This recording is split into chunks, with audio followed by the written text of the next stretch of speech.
I have something serious to talk to you about. Ignore the dinosaur shirt.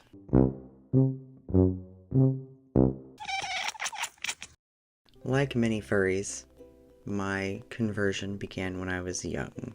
Somewhere between Neopets, The Lion King, and The Angry Beavers, I decided I'd much rather have fur and claws than skin and fingernails. When I moved to a new town, just before middle school started, we hadn't bought a washer and dryer yet. So I was at a laundromat with my parents, and I discovered an arcade cabinet. My dad and I only played Tekken 3 once, I think, but I was completely enamored with King. This guy. Arguably not even really a furry. He's just a dude with a jaguar head.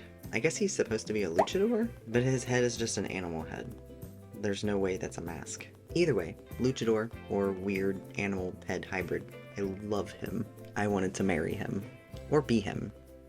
Or something. So, being the weird kid I was, I suddenly decided that I was going to be some kind of karate kid.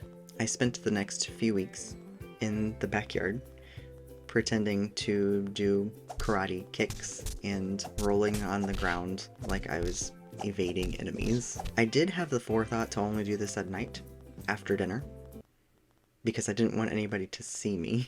I guess I was already a furry at this point, but it was really just an obsession over animals and wanting to be an animal. I mostly thought of animal people as werewolves or were-animals, but King might have been the jumping off point for actual anthropomorphism for me. I started considering furries as furries, and not just were-animals. I didn't really have a name for it yet, since I hadn't discovered other furries. It's interesting that a lot of furries say they became a furry before they even knew what one was. I'm convinced it's some kind of trauma response from long ago, or some caveman instinct to wear fur. I spent a lot of time at the top of the tree in my backyard, staring at the sky and imagining myself as an alien, cat-like species with wings and fur and a silver tail and white speckles.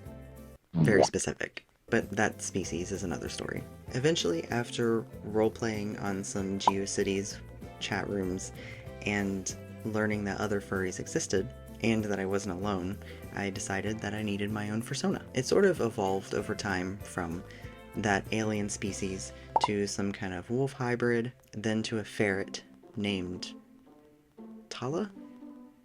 Nala? Taka? No, I forget her name, but that was the first actual fursuit I ever made. Finished just in time for Morphicon 2007. That was a long time ago. I searched for a ridiculous amount of time for photos from that convention, but the best I could find were a few blurry videos from the fursuit parade, but there's so many pixels it may as well just be a JPEG. I remember a few years ago going to a website with pictures of that convention where I was featured in a few pictures from the furry rave, but the website now redirects to some Russian cement company, so that's weird. Either way, Tala didn't feel like me. After her, I thought about adopting a reindeer fursona. He was gonna have really cool antlers, but I never drew any pictures of him, and he only ever really existed as a fursuit in my mind. After that, I settled on a bear with the same name as me. I always identified with bears. I wanted to have an art studio called Bear Paw. She was a small bear with Burmese cat-colored fur and bright blue eyes. I'm dying. You see how pruny my hands are? Leaf blowers were going crazy outside, so I had to take a break and do the dishes. Sometime after her, I fell out of the furry fandom for a while. I stopped feeling comfortable expressing myself as a furry for reasons we won't get into here, so I just drew my comic characters for my eyes only. Then, in 2013, I couldn't hold it back anymore, and I dove back into the furry fandom headfirst. I redesigned my fursona to basically what it is today: Sprinkles.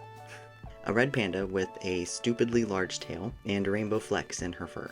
And as it turns out, Sprinkles is also trans. So now she's a he, and I've decided to keep his top surgery scars.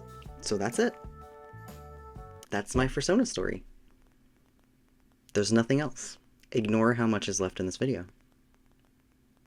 because that's really actually for real the end. For real. Okay. So, before I knew I was a furry, back when I was only worried about were animals, I had what you would call a fursona. I guess. A were fursona. If you recall, I only really thought about animals being animals. It hadn't yet occurred to me that animals could be bipedal. Bipedal? Ignore the fact that there were tons of animal cartoons already. My brain hadn't made that connection, and remember, I was a really dumb kid. During recess in grade school, and over the course of a summer where I spent almost every weekday at the school in a summer program for whatever reason, I started morphing into that kid. You know that kid. Like a horse girl, but with wolves instead. Like that cringe wolf girl on TikTok.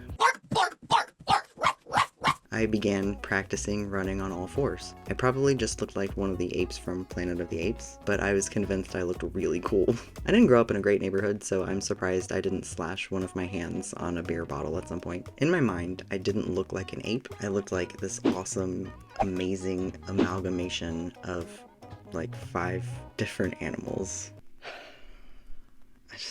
It hurts to talk about this. It began as a combination of a cheetah and a panther, but that wasn't enough. There were more cool animals in the eyewitness books that I checked out of the library. Why am I doing this? I called it a champer. I can't for the life of me figure out what the M was in the word. Champer, cheetah, and panther, but why is there an M? Was it for chameleon? Who knows? It evolved as I added more animals that I thought were cool. From champer to Champilianther. Oh my god. Which was a cheetah and a panther and a leopard squished together. But wait, there's more. I wasn't done beating this dead horse. I had to add in a lion and a wolf, so we added an L and a W to the mess. And it became a Champilianther. With 2 L's this time. Why? How? What? Who am I? What am I? Can you see why I was teased as a kid? My fursona was a chili woohoo. I think things like this is why I started drawing. I could still get these things out of my head, but no one else had to see them. I could get away with drawing chimpy walla wallas and not have to pretend to be one anymore. My first fursona and my current fursona. Tell me about your fursona's evolution and history in the comments. It's a lovely, safe spot where we won't tolerate any hate or negativity, because there's enough of that on the rest of the internet. So tell me about your fursona. The weirder the better. And I still don't have an outro. So, bye!